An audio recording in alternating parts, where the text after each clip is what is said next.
Since Israel began its offensive in the Gaza Strip, more than 1,500 Palestinians were killed.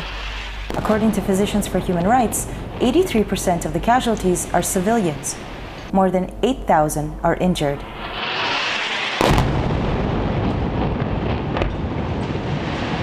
On the Israeli side, 60 have died, 86% of them soldiers in combat.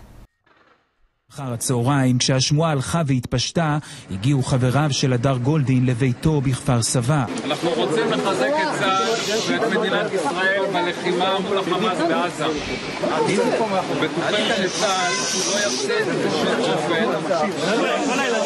עד שיהפכו כל אבן ברצועת עזה ויחזירו את הדר הביתה בריא ושלם. 150 are injured, the vast majority hurt while running to shelters from incoming rockets. As the offensive intensifies daily, so too grows the movement against the war.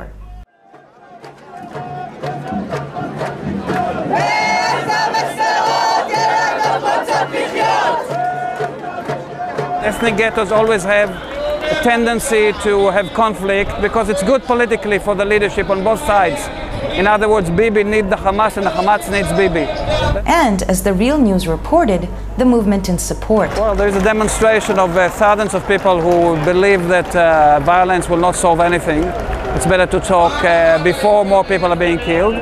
On the other side, there is a group of Israelis that are very keen to continue the violence and continue and in the illusion that violence can solve the profound problems that we have of occupation and colonialism and terror.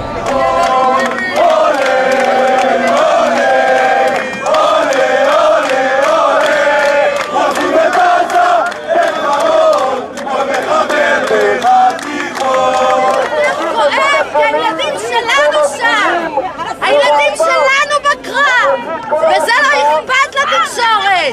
אין בעיה לדמוקרטיה, שיעשו הפגנות לא בזמן מלחמה.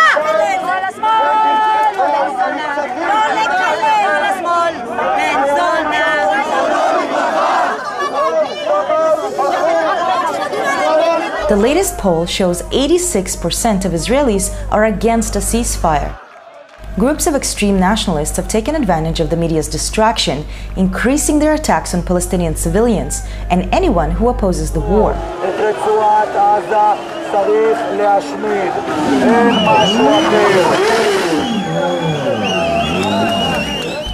Using social media, right-wing activists have sent call-outs asking people to identify individuals who post anti-war messages on their Facebook and Twitter accounts.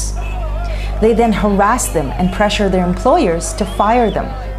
An employee with the telecommunications company Cellcom, an employee of the Lod municipality, and several hospital nurses were recently fired for posting pro-Palestinian or anti-war messages on their social media accounts. On the other hand, a public servant with the Israeli Post Office who wrote on her Facebook wall that anyone who opposes the war should be sent to the gas chambers was defended by her employer.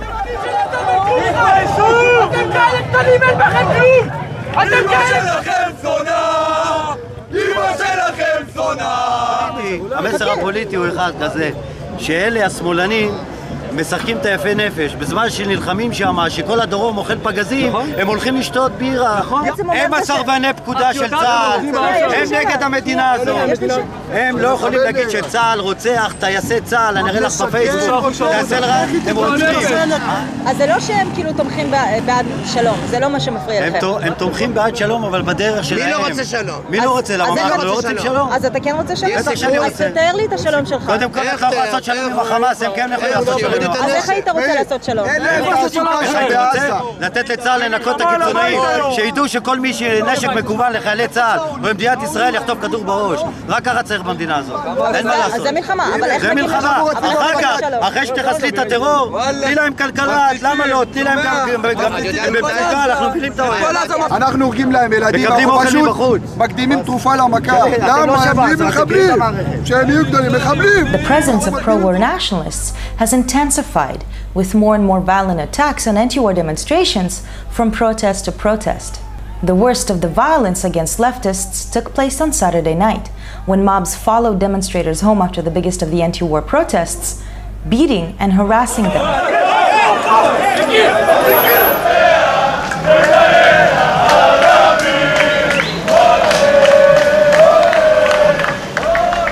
These groups are not new in Israel, but their presence is especially visible during military offensives on Palestinians. One of their main leaders is former Member of Parliament Michael Ben-Ari and his two right-hand men, Baruch Marzel and lawyer Itamar Ben-Gvir.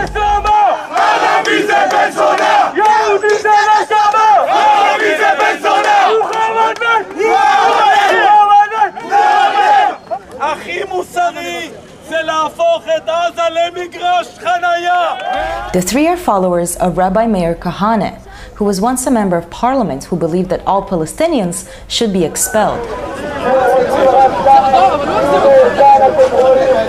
In between inciting for violence on Palestinians and leftists, the three are involved in the most extreme elements of the settler movement in the West Bank and in anti-refugee movements in South Tel Aviv.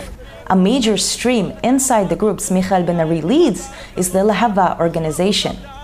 Founded by settler Benzi Gopstein, Lehava harasses Jewish women involved in romantic relationships with Palestinians to prevent what they call assimilation. מה זה להבה? למניעת התבוללות בארץ הקודש. אז מה אתם בעצם עושים? אנחנו מוציאים בחורות שיוצאות עם ערבים ומוציאים אותן שם. גם תהיה, לא משנה באיזה חור בארץ, אנחנו היהודים לא מפקירים יהודיות, לא מפקירים. אף שהולך נגדנו, המנטליות שלהם היא מנטליות רצחנית, היא מנטליות לא טובה, ואפשר לראות עובדות בשטח, אנשים נוסעים ברחובות. אני שמתי לב לדעת אבל מה זה התבוללות? The newest wing of the anti-left movement is a spontaneous coalition united by Israeli rapper Yoav Eliassi, who calls himself Hatzel, or the Shadow. Hatzel was first brought to public attention when he called on his Facebook page for fans to attack an anti-war demonstration. When he saw how strong the response was, he issued a wider call, which turned into a nationwide movement. Using military language, he called it Order Number 8, after the Israeli Army's Order 8, which is issued to reserve soldiers when they're called into battle. In the field, Hatzel is often seen collaborating with Baruch Marzel and Michael Ben-Ari. His fans have recently began attending pro-war demonstrations, wearing t-shirts with the slogan, "Good night, left side," common among European neo-Nazi groups. Most alarming, though, are not the organized groups, but incitement from Israeli politicians. Member of Parliament Ayelet Shaked posted on her Facebook that the ongoing conflict is not about the operation or an ongoing offensive. This is war. Who's the enemy? The whole Palestinian nation. Another inciting comment came from the Foreign Minister Avigdor Lieberman. He wrote on his Facebook page that all Arab businesses should be boycotted. But the worst so far came from the Prime Minister himself. תהום מוסרית רחבה ועמוקה מפרידה בינינו לבין אויבינו. הם מקדשים את המוות, אנחנו את החיים. הם מקדשים את האכזריות ואנחנו את הרחמים. It's therefore not surprising to hear such sentiments in the Israeli public at large. For example, on Tuesday, a professor of law at the Bar-Ilan University sent a letter to his students saying a third opportunity to take their semester exams will be added because of the ongoing situation.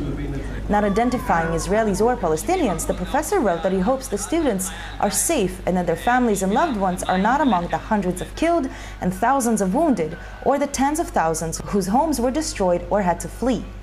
His students complained to the dean, who responded saying that the professor's expression of sympathy with the Gaza victims deeply hurt the students, and that the professor will be reprimanded. Most in Israel perceive sympathy with civilians in Gaza and opposition to the war as opposition to the army. In Israel, the army is seen as the strongest symbol of national unity. Because all Jewish citizens have to serve, being seen as opposing it is often perceived as treason against Israeli society itself. אבל אתה יכול להסביר, כאילו, כי אני מצלמת, אתה יכול להסביר את הכעס שלכם? למה אתם כל כך כועסים עליהם? תקשיבי, הכעס שלנו, סליחה, אבל מישהו שידבר, לא לצחוק. סליחה, הכעס שלנו, את יודעת מה הכעס שלנו? שיהודים, ישראלים, חיים איתנו במדינה, שרתים איתנו בצבא, אוכלים איתנו במסעדות, מבלים איתנו בסרטים, הם מכריזים כאילו נגד צה"ל, שצה"ל הוא שטן, שצה"ל לא מוסרי. זה נראה לך... After Saturday night, while mobs chased groups of leftists after the demonstration, a bystander on crutches approached one protester and hit him over the head, cracking his skull. Another, a soldier in uniform, pepper sprayed a group of demonstrators on their way home. When they complained to the police, officers approached him but did not arrest him, instead giving him a high five. For The Real News, I'm Leah Terechansky in Tel Aviv.